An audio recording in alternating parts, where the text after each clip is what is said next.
what did the older guys, did you call a team meeting or try to do anything to make sure guys were staying on task and doing that? We didn't have a team meeting, but I mean, the older guys definitely, we made sure that the little things didn't slip. I think Coach Day made an emphasis on that to us, just about not letting little things slip, whether that's meetings, whether that's walking through the locker room not being clean, things like that. I mean, we just kind of put a big emphasis on the little things, and I think that's right. What was Urban's message to you guys last week? We're only answering football questions. Thanks. Did he talk at all about football when he talked to you? Yeah, he talked about being 1-0. That was it. So.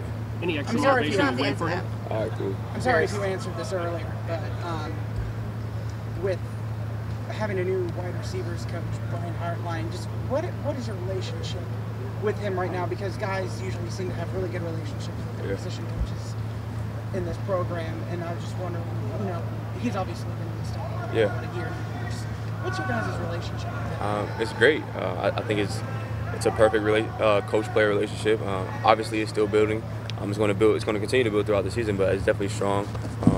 I said earlier that he's been in our shoes before. He's been in our role, so it's easy for him to connect with us. It's easy for him to give us tools, that we can develop now. So I mean, it's great.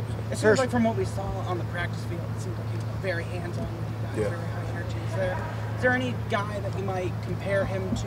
Any assistant coach that you might compare him to in terms of energy, the way he coaches, anything like that? No, I think he's definitely one of a kind. I don't think you can compare him to anyone. Like you said, obviously you've seen him being hands-on. He's a really good coach. He's a coach that he wants you to do something, but he can go out there and show you how to do it. So he's one of a kind. Parris, from a football standpoint, what are y'all going to miss without having Urban Meyer on the sidelines? I mean, honestly, I just think his presence obviously just overwhelms a lot of people, whether that's being the opposing team or just having him in the locker room. I think he just has a presence. He's a leader, one of the greatest coaches of all time. I think that's what we'll miss. I mean, you can't put that into words. You know what I mean? So, any extra motivation to win those first 3 games for him?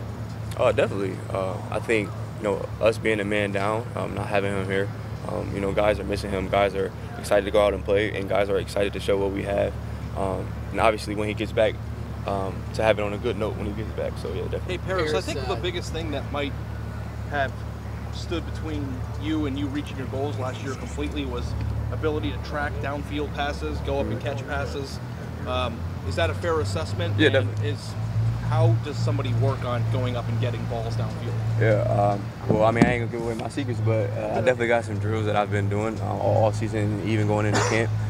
So I think, that's just something that's going to have to show itself, improve itself, come game 1 and other games. How much did you think about that this offseason, though? Was that like was that like your thing in your head that you needed to do better? Yeah, definitely. That was a big emphasis, probably number 1 emphasis for me in my game. Obviously, it's no one's blinded, everyone can see that, but it definitely was a big emphasis. You were listed. You averaged 36 yards a kickoff return last year, but they listed DeMario McCall and I think Johnny Dixon as the top 2 return guys. Is that kind of a choice on your part to step back from that, or will you still see some action there, Parris? I really don't know until game 1, but right now Johnny Dixon is the starting returner, and I think that the coach is looking out for health reasons, just because of obviously my previous pass. But whether it's Johnny or me, I'm always ready to go back there. So how much have you seen Coach Hartline grow this month? Everybody's talking about you guys, but what have you seen just in him from growth as a coach standpoint? He's a lot more comfortable than he was day 1. I think that's the number 1 thing. He's better at approaching the entire room, coaching every single person in the room, whether you're a walk-on or whether you're the best guy in the room. He does a really good job of that. He doesn't let the little things slip. He makes sure that we're on every single thing, and I think he's just becoming more comfortable in the role.